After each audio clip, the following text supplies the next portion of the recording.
사무엘에 대해서 살펴보고 있습니다. 사무엘 이제 네 번째이고요. 사무엘을 하나님께서 역사의 분기점에서 그를 사용하셨습니다. 사사시대 절망의 시대에서 왕정시대라고 하는, 물론 그것이 희망이 되는 것은 아니지만 그러나 새로운 시대로 가는 것에 사무엘을 하나님이 사용하십니다. 절망 가운데서 하나님이 사무엘을 통해 희망을 만드셨지만 사람들은 여전히 자신들의 욕망을 따라갑니다. 자기들의 왕을 찾고 자기들의 욕심을 따라서 그렇게 왕을 요구합니다. 그 가운데서 사무엘은 끝까지 하나님 앞에 누가 왕인가?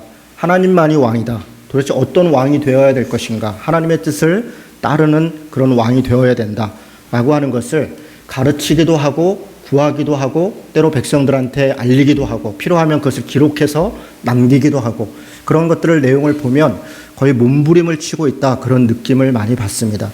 사무엘은 그 시대를 막아서고 있는, 마치 거대한 댐이 무너지려고 하는데 그 댐을 막고 있는 어떤 어린아이 같은 그런 마음으로 그 댐을 막아서고 있습니다. 오늘 사무엘의 마지막 모습을 보려고 합니다. 사무엘이 어떻게 늙었고 마지막까지 무엇을 하였는가 한번 살펴보려고 합니다. 여러분, 사무엘상 19장 18절 우리가 읽었던 부분을 보면 다윗이 도피하였다 이렇게 되어 있습니다. 도피해서 어디로 갔냐면 라마로 갔다 이렇게 되어 있습니다. 다윗은 무엇을 피해서 도피했습니까? 우리가 잘 알다시피 사울의 이 죽음, 사울의 그 질투, 그리고 그 죽이려고 하는 그런 여러 가지 시도를 피해서 도망을 갑니다. 자기 힘으로 도망갈 수도 없었습니다. 사울의 자녀들인 요나단과 미갈의 도움을 받아서 정말 간신히 천신만고 끝에 그렇게 도망을 갑니다. 그가 갈 수 있는 데가 없습니다. 이스라엘 땅에서 사울의 영향력이 미치지 않는 곳이 없고 사울의 힘이 닿지 않는 곳이 없습니다. 그래서 그가 정말 쫓겨나듯이 버선발로 도망가는 심정으로 도망간 곳이 사무엘이 있는 라마다 이렇게 되어 있습니다. 사무엘은 라마에 있었습니다. 사무엘은 그동안 어떻게 살았냐면 때때로 하나님의 역사하심을 따라 자기 일을 최선을 다하다가 하나님께서 사울을 왕 삼아라 이렇게 명령하셨을 때 사울에게 기름 붓고 그를 왕으로 세우는 여러 과정의 일들을 행한 다음에, 그리고 끝에 말씀 뭐라고 하냐면 사무엘이 라마로 돌아갔더라. 사무엘은 자기 일들을 자기가 수행할 일들을 다 한 후에는 반드시 라마로 갑니다. 라마는 어디입니까? 사무엘이 태어났던 고향입니다.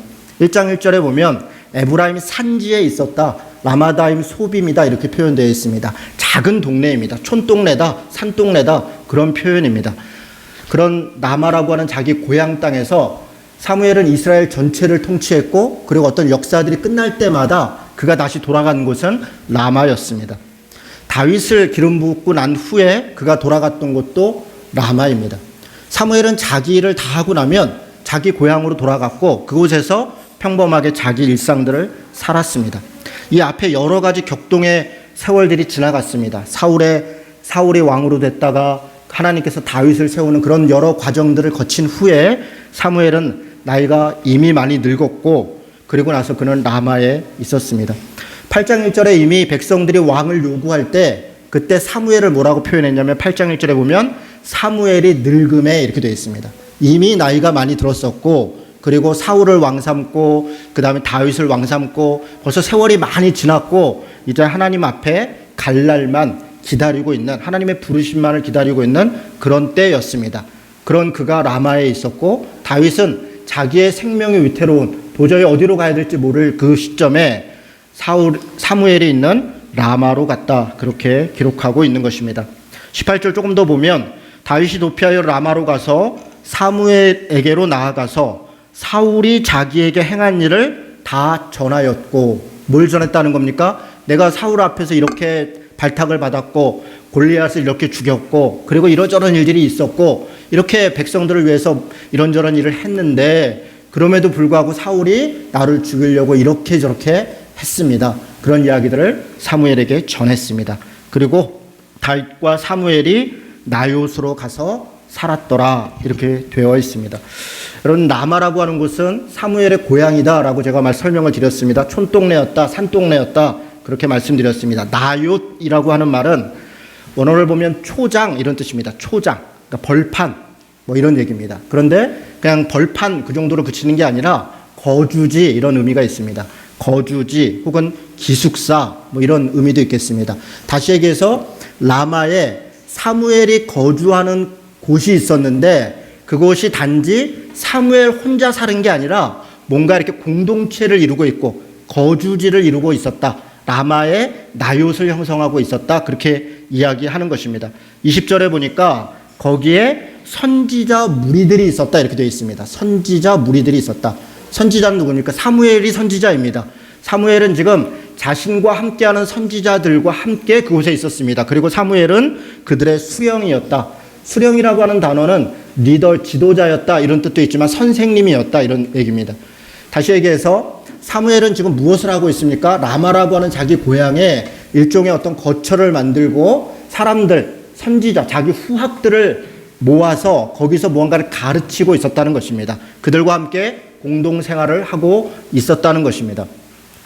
사무엘은 지금 나이가 많이 늙었고 역사의 뒤안길로 가서 이제 하나님의 부르심만을 기다리고 있는 때입니다. 그런데 그런 사무엘이 고향에서 지금 마지막 자기 인생을 정리하면서 하고 있는 일이 무엇인가? 그것은 라마 나롯이라고 하는 공동체를 세우고 그곳에서 사람들을 가르치고 사람들과 함께하고 있었다. 지금 그렇게 이야기하고 있는 것입니다.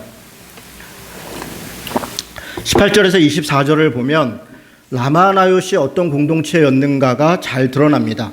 또 더불어 사울이 어떤 사람이었는가를 다시 한번 생각해 보면 라마 나롯이 어떤 곳이었을까를 짐작할 수가 있습니다. 첫 번째로 라마 나롯은 어떤 곳이었는가? 사무엘이라고 하는 이름은 사무엘이라는 그 이름 자체가 하나님께 구했다. 엘이라는 말이 하나님, 엘로힘이라는 말입니다. 전능자에게 구했다. 다시 얘기해서 기도를 통해서 얻은 아들이 사무엘입니다. 내가 기도해서 얻었다. 하나님께 기도해서 얻었다. 라고 하는 말을 이름을 붙인 게 사무엘입니다. 이 말에서 나타나듯이 사무엘은 기도의 사람입니다. 기도해서 얻었던 사람이고 그 자신도 기도하는 사람이었습니다. 우리가 잘 알듯이 민족의 위기가 왔습니다.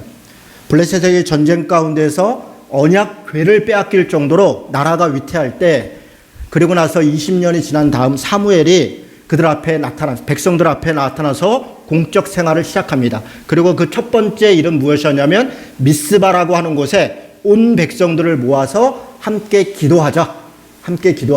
우리가 하나님께 기도로 나아가자.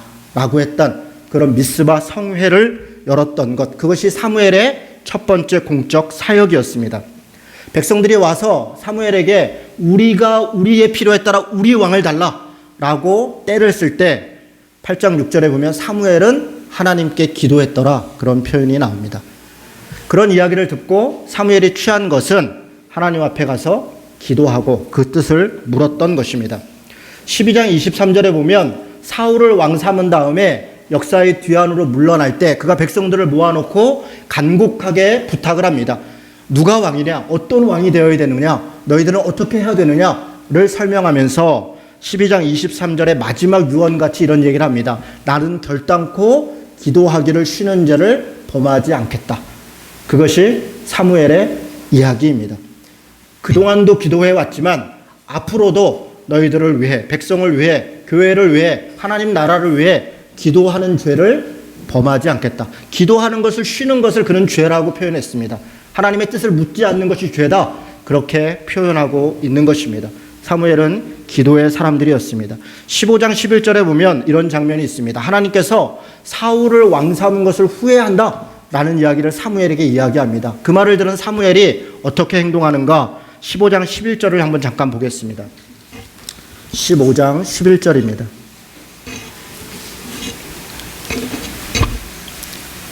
같이 한번 읽도록 하겠습니다. 같이 읽습니다. 내가 사울을 왕으로 세운 것을 후회하노니 그가 돌이켜서 나를 따르지 아니하며 내 명령을 행하지 아니하였음이니라 하신지라. 사무엘이 근심하여 온 밤을 여호와께 부르짖으니라. 그렇습니다. 하나님이 후회한다 라고 하는 그런 정말 애절한 말씀을 하시고 하나님의 뜻을 따르지 않는 왕, 하나님의 뜻을 따르지 않는 백성들에 대하여 안타까워할 때 그 말을 들은 사무엘이 했던 것은 온 밤을 하나님 앞에 부르짖어 기도했더라. 그렇게 이야기하고 있습니다. 시편 99편 6절에 보면 그의 제사장들 중에는 모세와 아론이 있고 그의 이름을 부르는 자들 중에는 사무엘이 있도다. 그들이 여호와께 간구함에 응답하였도다. 이런 말씀이 있습니다. 모세와 아론 그리고 사무엘을 자신들의 민족의 가장 중요한 지도자로 언급하면서 사무엘을 뭐라고 지금 언급하냐면 그의 이름을 부르는 자들, 다시 얘기해서 하나님 앞에 기도하는 자들 중에는 사무엘이 있었다. 그들이 여호와께 간구함에 내가 응답하였다. 사무엘은 물론 능력도 있었고 여러모로 하나님 앞에 충성된 자였습니다. 또 때로는 분노할 줄도 알았고 때로는 참고 인내할 줄도 알았습니다. 어떻게 이런 지도자가 있을까? 이런 사람이 지금도 있으면 참 좋겠다. 그런 마음이 들 정도로 구석구석 보면 참 훌륭한 사람이었습니다. 그러나 그가 정말로 훌륭했던 것은 하나님께 기도할 줄 알았다는 것입니다. 하나님의 뜻을 구했고 하나님 앞에 무릎을 꿇었습니다.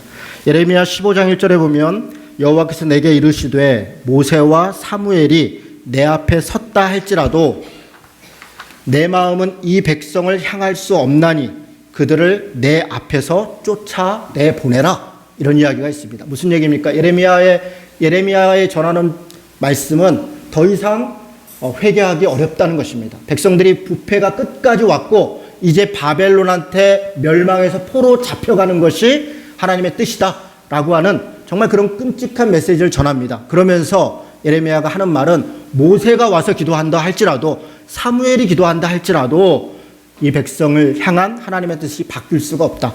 그동안 모세가 사무엘이 때때로 백성들이 하나님 앞에 범죄하고 하나님의 뜻을 떠날 때 그들이 그 백성들을 바르게 이끌었던 힘은 기도였던 것입니다. 하나님 앞에 간구하고 그 죄를 내 죄로 여기고 하나님 그 백성들의 죄가 나의 죄입니다. 차라리 나를 죽이시옵소서. 백성들이 하나님 앞에 그래도 이렇게 살려주셔야 되지 않겠습니까? 그렇게 또 간구하고 그 간구함 때문에 하나님이 자신의 마음을 돌이켜서 때때로 백성들 용서하고 다시 기회를 주고 했던 일들을 우리가 기억하고 있습니다. 모세, 사무엘 정말 좋은 지도자였고 하나님의 사람들이었습니다. 그들이 좋은 지도자고 하나님의 사람들이었다는 것 무엇 때문에 그렇습니까? 기도하는 자였다. 그렇게 성경은 이야기하고 있는 것입니다. 지금 저는 라마나역 공동체가 어떤 공동체였는가를 설명하기 위해서 이야기를 하고 있습니다. 사무엘이 말년에 자기의 후학들을 기르기 위해서 또 나라를 생각하면서 만든 어떤 공동체에 그 공동체는 어떤 공동체였겠는가? 사무엘의 이름으로 볼 때 그가 일생 어떻게 살았는가를 볼 때 또 이스라엘 사람들이 그를 평가하는 것을 볼 때 그것은 기도의 공동체였을 것이다.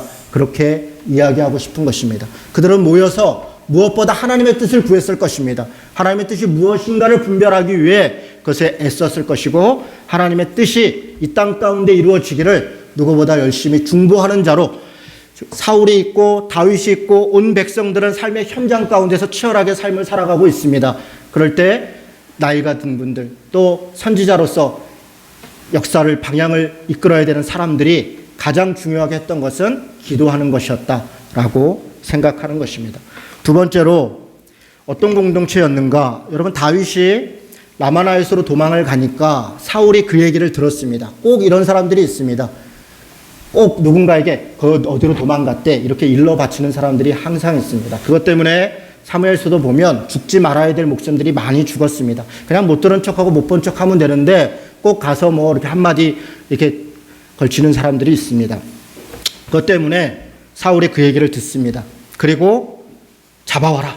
부하를 보냅니다. 2번이나 보냅니다. 갈 때마다 그 부하들이 군사들이 무장을 하고 다윗을 잡으러 가기 위해서 여러분 다윗이 만만한 사람이 아닙니다. 다음에 기회가 될 때 이제 제가 다윗을 또 설교하겠지만 다윗이 당시 하나님의 믿음으로 하나님의 성령으로 굉장한 일을 했다. 그렇게만 안다면 다윗을 한 3분의 1 정도밖에 모르는 것입니다. 다윗은 정말 출중한 사람이었고 대단한 실력을 가지고 있는 사람이었습니다. 천부장으로 그가 군사의 장으로 있을 때 누구보다 가장 혁혁한 공을 세울 수 있는 그런 지략가였고 또 용맹한 그런 군사였습니다. 다윗을 잡으려면 그냥 혼자 가서는 안 됩니다. 여러 명의 사람들이 아마 무장을 하고 갔을 것입니다. 한 번 갈 때 하나님의 영이 그들 가운데 임했다. 그리고 그들이 예언을 하고 있었다. 무슨 얘기입니까? 여러분 이 말씀을 잘 이해해야 합니다. 첫 번째, 두 번째, 심지어는 사울이 왔을 때도 하나님의 영이 임해서 그들이 예언을 하고 있었다, 이렇게 얘기합니다. 제가 이 본문을 가지고 들었던 설교 중에 가장 황당하고 답답했던 설교는 이런 내용입니다. 성령 사역을 하는 사람들이 있습니다. 그런데 그런 사람들마다 왜 그렇게 다 부패했는지, 특별히 미국의 복음주의, 신복음주의자들 중에 대부분이 그렇습니다. TV에 나와서 돈을 모금하고 뭐 대단한 역사를 이루고 했다는 사람들 치고 성적인 문제나 돈의 문제나 어떤 윤리적 문제로 무너지지 않은 사람이 찾아보기가 어렵습니다. 찾아보기가 어렵습니다.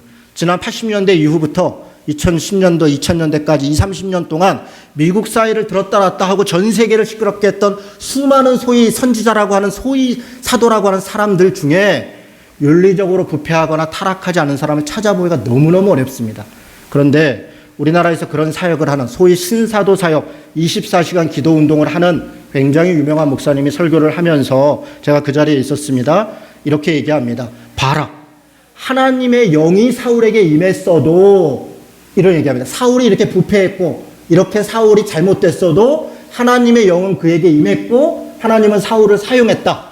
그러므로 그렇게 잘못된 사람들도 우리가 함부로 비난하면 안 된다. 그들도 하나님이 사용한 것이다. 이런 이야기를 하는 얘기를 듣고 제가 억장이 무너졌습니다. 도대체 이런 말씀을 참 기가 막힌 실력입니다. 그렇게 갖다 끼워 맞추는 것도.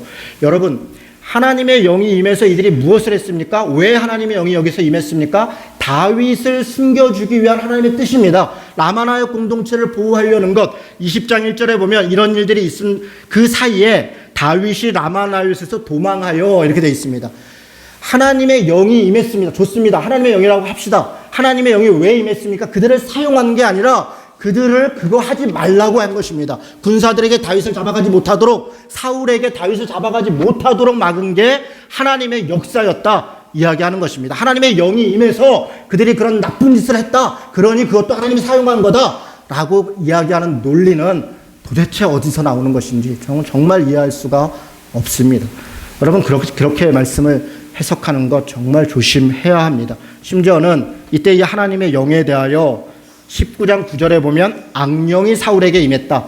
여러분, 우리 잘 알다시피 다윗을 처음에 사울이 데리고 올 때 그가 악령이 임해서 밤에 잠을 못 자고 어쩌고 저쩌고 할 때 비파치는 사람, 음악하는 사람을 데리고 와라. 그래서 다윗을 데리고 왔다. 사울은 하나님께서 다윗을 기름 붓고 사울을 이미 버렸다라고 선언한 순간부터 하나님의 사람이 아닌 것입니다. 이미 악령에 임했고 그가 자기의 권력과 자기의 힘과 자기의 돈과 자기 왕국을 위해서 일했던 것입니다.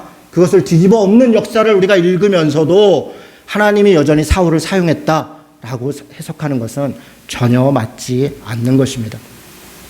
그러나 여기서 우리가 한 가지 주목할 것은 있습니다. 무엇입니까? 그들이 라마나요스로 갈 때 하나님의 영이 그들 가운데 임했다라고 하는 것입니다. 저는 라마나요 공동체가 하나님의 영이, 다시 얘기해서 우리가 하나님의 영, 이러니까 우리 성부 하나님 이렇게 생각할 수 있겠으나 지금 용어로 얘기하면 그걸 성령이라고 할 수 있겠습니다. 성령 곧 하나님의 영, 사실 같은 말입니다. 삼위일체 하나님을 믿는 우리가 사실은 하나님, 성령님, 예수님 할 때 각각의 다른 것을 생각하지만 실제로 같은 것이죠. 하나님의 영은 지금 우리에게 성령으로 임하고 있는 것이죠. 성령이 임하고 있는 공동체, 그래서 성령이 보호하시는 공동체, 저는 그곳이 바로 라마나요 공동체였다라고 생각합니다. 기도하는 공동체였기 때문에, 하나님의 뜻을 구하는 곳이기 때문에 바로 그곳에 하나님의 영이 임하는 것, 저는 당연하다. 그리고 그렇게 성령을 따라 하나님의 뜻을 쫓아가려고 했던 공동체, 바로 그곳이 라마나요 공동체였다. 그렇게 말씀드리는 것입니다. 사울이 예언했다, 뭐 옷을 벗고 어쩌고 저쩌고 했다, 이것은 다시 한번 말씀드려요. 여러분, 이게 자주 잘못 해석되기 때문에 하나님의 뜻을 말씀을 예언했다, 미래를 예측했다, 그런 의미가 아니라 이 단어는 정확히 번역하면 황홀경에 빠졌다, 이렇게 얘기할 수 있겠습니다. 하나님의 영이 임하니까 그들이 움직이지 못하다 그냥 이렇게 쪼그쪼그쪼그 이렇게 하고 있더라. 그 사이에 다윗이 도망갔더라. 그런 이야기를 하고 있는 것입니다. 저는 그 정도로 해석하면 가장 원만하다, 그렇게 생각합니다. 혹시 이걸 가지고 잘못된 사람도 성령이 역사하는 거다, 그렇게 해석하는 사람이 있다면 그냥 웃고 마는 게 좋을 것 같습니다. 마지막으로 이 공동체는 어떤 공동체였는가? 여러분 18절에 다시 돌아가 보면 다윗과 사무엘이 나요새 가서 살았더라 이렇게 되어 있습니다. 얼마나 살았는가 안 나옵니다. 몇 년을 있었는가 잘 모릅니다. 살았더라. 그 사는 동안 무엇을 했겠습니까? 아까 제가 말씀드린 것처럼 이곳은 선지자의 후압을 가르치는 그런 학교였다 말씀드렸습니다. 자, 우리는 선지자를 가르친다라고 하면 지금 우리는 무슨 생각하면 무슨 이렇게 주술을 가르치고 무슨 제사하는 법을 가르치고 그랬겠구나 라고 생각할 가능성이 많습니다. 그러나 여러분 사무엘이 자기의 후압들을 가르쳤다 그러면 저는 100% 확신합니다. 하나님의 말씀을 가르쳤다. 그렇게 확신합니다. 사무엘은 왕을 삼을 때마다 끝까지 계속 조심했던 것은 그가 하나님의 이 종이다. 왕이 스스로 왕이 아니라 하나님이 왕이시고 그는 하나님의 뜻을 행하는 자다. 지난주에 제가 설교할 때 왕이 어때야 되는가 신명기 17장에 하나님의 말씀을 복사해서 등사해서 기록해서 머리맡에 놔둬야 된다 이런 말씀 드린 적이 있었습니다. 하나님의 왕된 사람은 하나님의 말씀을 읽어야 되고 하나님의 말씀을 배워야 되는 것입니다. 바로 그것이 왕된 자의 자세이고 자신이 뭔가를 통치할 때 해야 되는 기준입니다. 사무엘은 그것을 가르치는 것입니다. 사무엘뿐 아닙니다. 당시에 있는 레위인들 또 제사장들 수많은 사람들이 가르쳤던 것은 하나님의 말씀입니다. 그 말씀 중에 특별히 무엇인가? 레위기입니다. 어떻게 하나님을 만나는가? 어떻게 이웃과 관계하는가? 어떻게 공동체를 유지하는가? 어떻게 우리는 거룩함을 유지할 것인가? 라고 하는 것을 세세히 기록한 것, 그런 레위기라고 생각할 수 있겠습니다. 이런 말씀을 가르치는 것입니다. 무엇이 하나님의 뜻이냐? 우리는 어떻게 살아야 되는가? 라고 하는 것을 자신의 후학들에게 가르쳤을 것입니다. 여러분 다윗에게 무엇을 가르쳤겠습니까? 바로 그런 것을 가르치는 것입니다. 여러분 10장 25절을 한번 보겠습니다. 10장 25절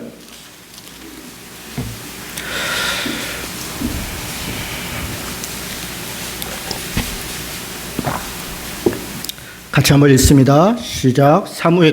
사무엘이 나라의 제도를 백성에게 말하고 책에 기록하여 여호와 앞에 두고 모든 백성을 각기 집으로 보내매. 자, 뭐 했다 그럽니까? 사무엘이 나라의 제도를 백성에게 말하고 책에 기록하고 나라의 제도를 통치 원리를 혹은 여러 가지 부처의 어떤 이렇게 흐름들을 지금으로 얘기하면 헌법 이런 거라고 할 수 있겠습니다. 그런 것들을 기록하고 가르치고 그런 기틀을 만들고 그랬던 사람이 사무엘입니다. 저는 남한의 공동체에서 사무엘이 후학들에게 무엇을 가르쳤을까? 물론 기도를 가르치고 성령을 가르치고 하나님의 말씀을 가르쳤을 텐데 그 내용은 과연 이 나라가 어디로 가야 되는가? 어떻게 사람과 관계해야 되는가? 어떻게 통치해야 되는가? 무엇을 향해 가야 되는가? 그것을 가르쳤다라고 생각합니다. 그리고 다윗이 그것을 배우는 것입니다. 다윗이 어떻게 왕이 되었고 나중에 이후에 다윗은 대단히 훌륭한 지략을 가지고 지혜를 가지고 행동을 하고 전략을 세우고 국가 통치를 이루어갑니다. 그 근간이 어디서 왔겠는가? 저는 사무엘에게서 왔다고 생각합니다. 사무엘이 그것을 준비했고 그것을 가르쳤고 다윗이 바로 이 도피에서 숨어서 그곳에 가 있는 동안 다윗은 국가에 대한 비전을 보게 되는 것입니다. 이 나라가 어디로 가야 되는지를 알게 되는 것이고 세세하게 통치하는 것들에 대해서 익히게 되었다라고 저는 생각을 합니다. 교육 공동체였다. 배움의 공동체였다.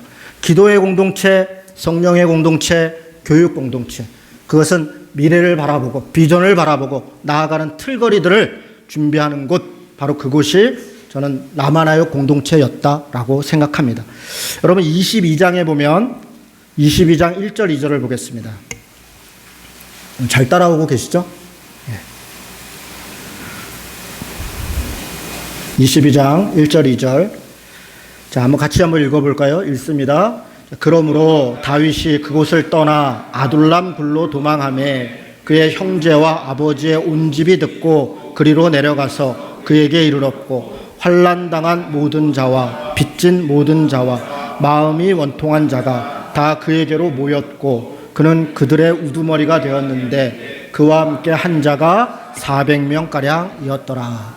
지금 다윗이 도망가다 지금 어디로 도망을 갔냐면 아둘람이라는 곳에 도망갔습니다. 아둘람은 이스라엘의 제일 남단 쪽입니다. 사막 쪽에 있는 곳입니다. 그곳에 아둘람 평지가 있습니다. 여기 아둘람 굴 이런데 그냥 이따만한 굴이 아니라 제가 이번에 이스라엘 갔을 때 거기 갔었습니다. 거기는 사막 지역이고 이 사암으로 된 모래 지역인데 파고 안으로 들어가면 다 거주할 수 있습니다. 굉장히 넓은 지역입니다. 그런데 버려진 땅이었죠. 바로 그곳에 다윗이 가서 숨었습니다. 그랬더니 누가 찾아왔습니까? 그의 가족들이 먼저 찾아왔어요. 왜 가족들이 찾아왔습니까? 다윗은 이미 이스라엘에서 있을 곳이 없어서 도망갔고 그의 가족들도 사울에게 쫓겨서 도망 다니다가 다윗이 여기 있다는 얘기를 살짝 듣고 일로 모여온 겁니다. 이들만 모여온 것이 아니라 또 누가 왔습니까? 환난 당한 자, 빚진 자, 마음이 원통한 자, 그런 자들이 다윗의 얘기를 듣고 왔습니다. 이들은 왜 이곳에 왔습니까? 그들은 사울의 통치하에서 살아갈 수 없는 자들입니다. 사울의 통치 아래서 사울의 통치 가운데에는 권력 있는 자, 힘 있는 자, 지혜로운 자, 공부 많이 한 자, 이런 자들만 살 수 있는 것입니다.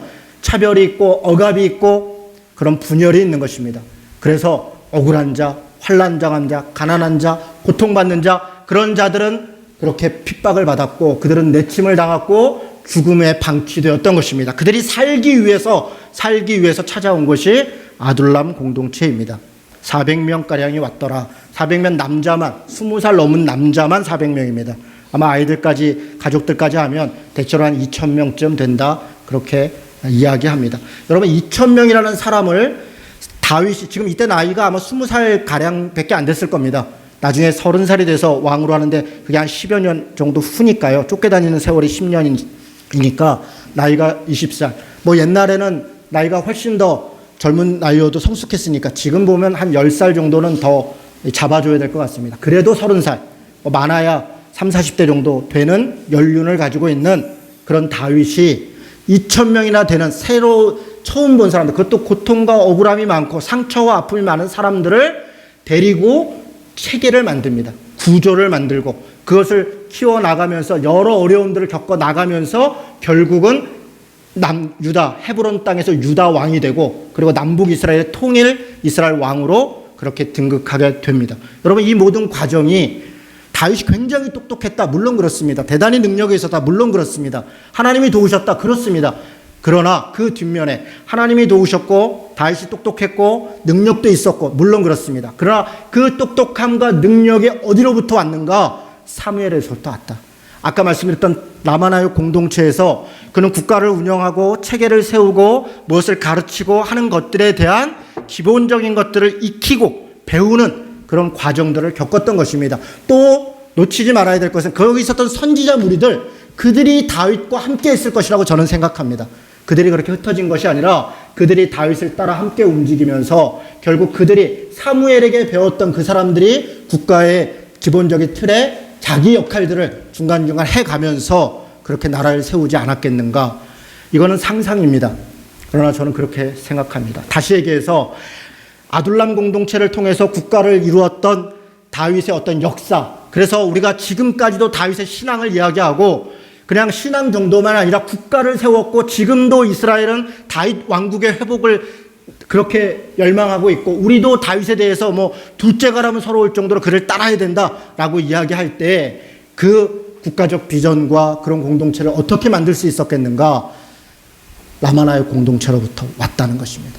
기도하고 성령의 인도하심을 받고 하나님의 뜻을 분별하고 그것을 가르치고 그것을 준비하고 했던 기간들이 있었고 그런 과정을 거쳐서 아둘람 공동체를 넘어 이스라엘 통일 이스라엘 국가로 나아갔다. 이렇게 말씀드리고 싶은 것입니다. 여러분, 역사를 움직였던 많은 사람들, 제가 뭐 여러 가지 있겠으나 그냥 한두 가지만 소개하겠습니다. 우리가 너무나 존경하는 사람 윌리엄 윌버퍼스 많이 얘기합니다. 그렇습니다. 윌리엄 윌버퍼스를 기독교 역사에서 뭐 제하고 얘기할 수가 없죠. 노예제도라고 하는 것을 없앤 가장 중요한 역사를 이룬 사람입니다. 당시에 영국의 또 스코틀랜드의 포르투갈의 가장 중요한 무역은 그거는 그때 당시에 노예 무역이었습니다. 지금 우리 한국은 반도체 산업 없으면 휴대폰 산업 없으면 망하는 거 아닙니까? 그런 정도보다 훨씬 더 막강한 그렇게 있었던 것입니다. 그런데 그 노예 무역, 그 노예를 만드는 것을 불법화시킨 약 60년간을 싸우면서 그것을 결국은 법으로 막아내고 그 이후에 전 세계에 영향을 미쳤던 사람이 윌리엄 윌버퍼스입니다.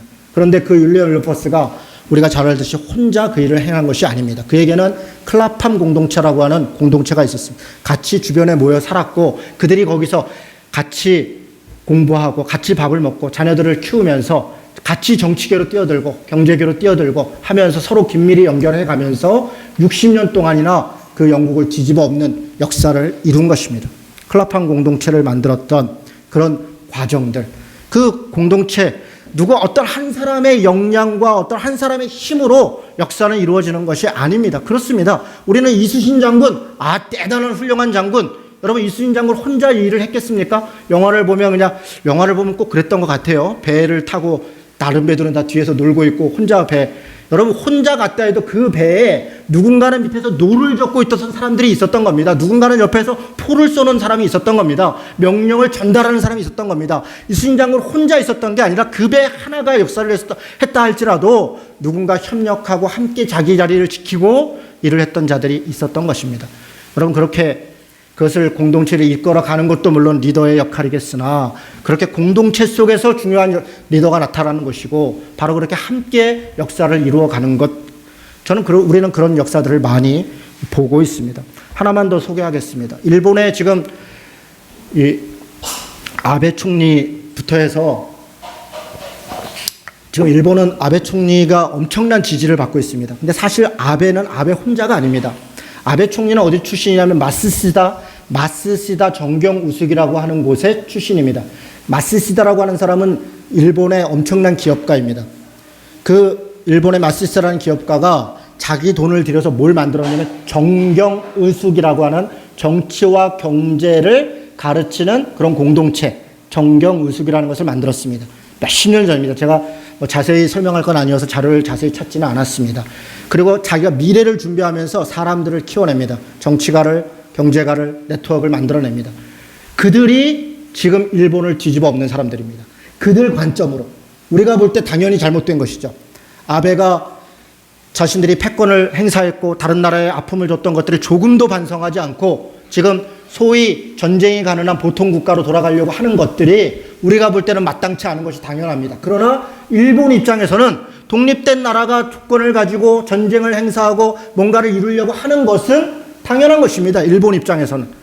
그것을 어떻게 이루었는가? 그것이 그 방향이 옳으냐 그르냐를 말씀드리는 것이 아니라 그것을 수십 년 동안 준비하고 공동체를 이루고 일을 이루었던 것이 마쓰시다 정경의숙이라고 하는 곳이었고 그런 걸 통해서 지금 그들은 이 어떤 그 집단을 형성하고 있는 것입니다. 제가 윌리엄 윌버포스의 클라팜 공동체를 말씀드렸고 마쓰시다 정경의숙을 말씀드렸습니다. 더한공동체교회를 세울 때 지금 생각해 보면 참 많이 부족했다 생각합니다. 교회가 무엇인가에 대해서 잘 몰랐습니다. 교회를 잘 다녔죠. 저도 20, 30년 교회를 다녔고 전도사를 5년을 했고 집사를 4년을 했고 청년으로는 저도 꽤 오래 했고 그리고 기독교 윤리 실천 운동이나 교회개혁 실천연대나 등등해서 수많은 교회의 이야기들을 들으면서 교회는 이래야 된다, 교회는 저래야 된다라고 하는 자료들도 많이 보았고 나름대로 정리를 했었습니다. 그러나 지금 돌이켜보면 부족한 게 참 많았구나. 머릿속에 있는 것과 실제 교회는 다르구나 이런 생각을 많이 했습니다. 준비가 부족했고 과정도 부족했습니다. 아마 지금 저보고 다시 하라 그러면 조금 더 잘할 수 있지 않을까 그런 생각도 그 사람이 그 사람인데 다를까 그럴 수도 있겠습니다. 그러나 조금 더 다를 것 같습니다. 어떻게 다를까? 저는 제도를 세우는데 많이 힘을 썼습니다. 한국교회를 생각할 때 두 가지 가장 큰 문제가 있다. 첫째는 교리가 타락했다. 신학이 타락한 것입니다. 신사도 운동, 무슨 율법주의, 무슨 이원론, 이런 각종 잘못된 신학들이 그런 것들이 교회 안에 횡행하고 그래서 그것이 그냥 당연시 여겨지고 그냥 교회만 성장하면 다 용서되는 그런 교리가 타락한 것을 저는 굉장히 큰 문제라고 생각했습니다. 그래서 바른 신학을 정립하고 바른 성경을 가르치면 그러면 되지 않겠는가? 이게 첫 번째 생각이었습니다. 두 번째는 윤리의 타락이었습니다. 우리 한국교회가 특별히 기복주의, 개교회주의 이런 것들이 한국교회 안에 당연시 되면서 목회자부터 신자들까지 정말 너무너무 타락해서 특별히 교리에 대해서는 조금 언급을 하더라도 신자의 윤리적 타락, 목사의 윤리적 타락 것에 대해서는 누구도 언급하지 않고 그냥 그런가 보다 이렇게 넘어가는 그런 것이 우리 한국교회의 문제가 아니겠나 생각했습니다. 그래서 이걸 바로 잡기 위해서 저는 교리를 바로 세우고 제도를 잘 세우면 그러면 교회가 건강하지 않겠는가 그렇게 생각했습니다. 그래서 지난 몇 년 동안 제가 애를 쓰고 제 나름대로 방향을 고민했던 것은 교리를 잘 세우고 제도를, 틀을 만드는 겁니다. 재정은 이렇게 하고 직분은 이렇게 선출하고 운영은 이렇게 하고 회는 이렇게 만들고 과정은 이렇게 하고 그런 것들을 우리 더항로체교회 함께 해왔습니다. 저는 우리 더항로체교회가 신학적으로 성경의 내용적으로 글쎄요, 저희 스스로 생각할 때 크게 문제가 있다 생각하지 않습니다. 제도적으로 저는 어디에다가 충분히 자랑할 만한 제도를 가지고 있다. 여러 가지 과정이나 내용이 부끄럽지 않다고 생각합니다. 그런데 여전히 부족했던 것은 교회라고 하는 것은 교리도 중요하고 물론 제도도 중요하지만 더욱 중요한 것은 공동체, 관계라는 것, 사람의 마음이라는 것 이런 것들을 잘 몰랐습니다. 일단 저 자신이 사람에 대한 이해가 부족했고 지금도 물론 그렇습니다. 관계를 이룬다는 것이 어떻게 하는 건지 참 어렵더라고요. 여러분은 어떻습니까? 저는 제 딸내미하고도 관계하기가 참 어려워요. 우리 아들들은 그래도 좀 많이 잘 참아주는데 우리 딸내미는 요즘 저한테 이렇게 막 들이받습니다. 그러면 내가 저놈을 어떻게 해야 되나 고민이 많고 다행히 아내가 훌륭해서 잘 감당해 주니까 고맙죠. 내 가족하고도 참 관계가 어렵습니다. 저는 처가 가족들하고는 대체적으로 친분이 있고 굉장히 좋은 편입니다. 그런데 제가 솔직히 고백드려서 제 형제들 시댁 제 아내로는 시댁이죠. 쪽하고는 정말 어렵습니다. 1년에 한 번 만나는 것도 쉽지가 않습니다. 말도 하지 않고 오가지도 않는 그런 가족도 있습니다. 잘하려고 했습니다. 잘하려고 제 딴엔 노력을 했지만 잘 안 되더라고요. 그래서 그게 그냥 아픔이고 늘 미안함이고 가족의 행복, 가족이 더 이래야 된다고 얘기할 때마다 제 안에 찔림이 됐습니다. 참 너나 잘하지 이런 얘기가 제 마음 안에 부족함이 있었습니다. 내 가족도 잘 안 되는데 우리가 생명부지로 만난 사람들과 원통한 자, 억울한 자, 환난당한 자 사실 우리 교회 오신 많은 분들이 그런 마음을 가지고 옵니다. 원통하고 환난당한 마음으로 무슨 도피처를 찾아오듯이 그렇게 왔는데 문제는 그 마음을 이해하고 그것을 체계로 만들어가는 것들이 저도 그것을 어디서 배운 적이 별로 없고 그리고 제가 볼 때 우리 성도들도 그런 성숙함이 아직 부족하고 그러니 우리 안에 어려움이 많이 있었고 또 앞으로도 많이 있을 거라 생각이 듭니다. 다시 시작하면 지난 5년 동안 우리가 가졌던 경험, 우리가 가졌던 서로에 대한 마음 이런 것들이 잘 될 수 있지 않을까 그런 마음도 들고 그렇습니다. 잘 될지 안 될지는 모르겠습니다. 어떤 공동체여야 되겠는가? 결국은 우리는 미래를 준비하는 공동체여야 되지 않겠는가? 우리 더항공동체교회가 지금이 좋으면 더 좋겠으나 지금 우리가 부족한 게 있고 사울에게 쫓김도 당하고 여러 가지 어려움도 있고 그렇지만 아둘람 공동체를 준비하고 이스라엘의 미래를 준비하는 마음으로 우리 시대에 우리는 비록 온전한 교회로 더 좋은 교회를 세울 수 없어도 우리 다음 시대에는 우리를 통해서 많은 사람들이 배움을 받고 많은 사람들이 여러 가지 영향을 받아서 한국교회가 아둘람 공동체를 넘어서 새로운 시대를 열어갈 수 있다면 저는 그 일에 투자할 그 일에 우리의 마음을 드릴 수 있는 것이 굉장히 소망이 있다. 그런 생각을 갖습니다. 말이 길어질 것 같아서 이 정도로 정리하겠습니다. 사람을 키우고 우리 안에 참고 인내하고 함께 가는 것 그런 과정을 통해 혹시 하나님께서 우리 공동체를 사용하기를 원하신다면 우리가 다시 시작하는 마음으로 그렇게 할 수 있었으면 좋겠다 이런 마음이 듭니다. 마지막으로 25장 1절을 보겠습니다. 25장 1절입니다.